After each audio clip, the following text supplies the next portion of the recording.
Basé sur ce qu'on appelle le schéma de la communication, le fait que dès qu'il y a un message, il y a forcément un émetteur, j'écris comme n'importe quoi, et un récepteur.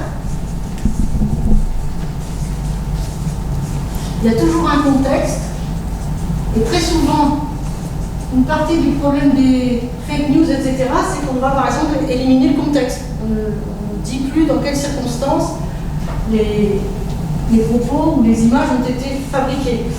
Alors après, forcément, il y a un code, le langage, d'accord. Et puis, il va y avoir aussi un contact. Alors, ça peut être le média, ça peut être le halo, ça peut être en particulier le contact établi par les émotions.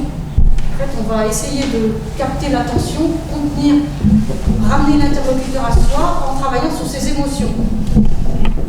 Alors, les émotions, elles ont été regroupées. Vous avez la roue des émotions qui est là-bas.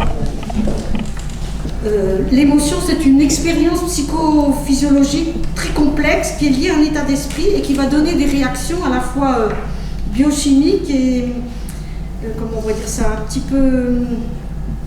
Oui, c'est ça. Il y a dans l'émotion, parce que l'émotion, ça vient du mot mouvoir, ça provoque quelque chose, il y a quelque chose qui bouge. Donc dans l'émotion, il y a le corps qui est forcément sollicité.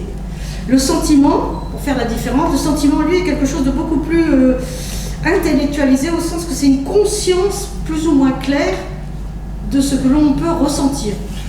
Donc il y a une sorte de première mise à distance. Donc par exemple, le sentiment amoureux va peut-être commencer avec une émotion, mais après cette émotion, elle va être un petit peu intellectualisée et claire. Alors les émotions, elles sont beaucoup utilisées dans tout ce qui est la communication, en particulier à l'heure actuelle, parce que l'émotion, elle est relativement rapide, instinctive, on ne prend pas de distance par rapport à l'émotion.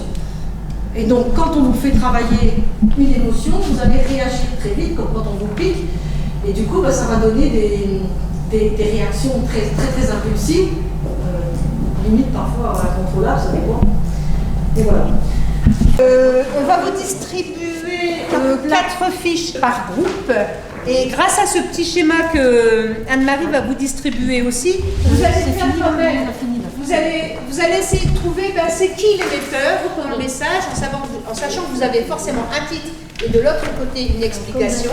Donc qui est l'émetteur, qui est le récepteur, quel type d'émotion on va ressentir quand on entend ça ou quand on doit traiter ça, et on resitue le message et le contexte. Donc je vous donne 4 fiches pour travailler dessus, 4 fiches différentes, et après on restitue. Parce qu'il y en a certains peut-être qui vont se dire... Un réseau de pédophiles géré par le directeur d'une campagne d'Hillary Clinton. Un autre pro.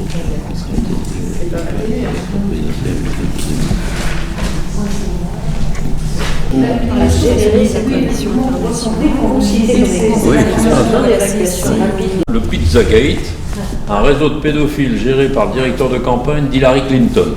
Alors il s'avère qu'effectivement c'est une rumeur qu'a lancé les pro-Trump, un réseau de pédophiles dirigé par Podesta, directeur de campagne d'Hillary Clinton, se cachait dans une pizzeria de Washington, d'essai tenu par James Alefantis, un leveur de fonds pro-démocrate. On est dans un contexte de candidat de campagne présidentielle, Clinton, Trump. Le sujet appareil, c'est évidemment c'est de dévaloriser un adversaire candidat. Le message, Hillary n'a pas de valeur, et entraîne la violence. Les émotions créées, c'est un dégoût vis-à-vis de son attitude, c'est de l'aversion vis-à-vis d'un candidat qui, surtout quand on préfère Trump. Le nuage radioactif ne passe pas les frontières. Donc, en 1986, l'Union soviétique a vécu un accident nucléaire de grande ampleur. Le message, en fait, tout va bien en France. Le sujet, c'est l'explosion à la centrale nucléaire de Tchernobyl. Le contexte, on est en 1986, donc on parle encore de la guerre, de la guerre froide. On est notamment encore au niveau de l'Allemagne avec le mur de Berlin, puisqu'il ne sera démoli qu'en 1989. Et dans les émotions, donc rappel de la guerre et de la guerre froide, peur de la destruction de l'humanité, peur du nucléaire. Et donc moi j'avais noté les mots peur, crainte, stupéfaction et quelque part soumission, parce que soumission entre guillemets, parce qu'on nous a tellement dit non mais de toute façon vous ne risquez rien, ça s'est arrêté, donc c'est bon. Voilà. Et on a dit amen.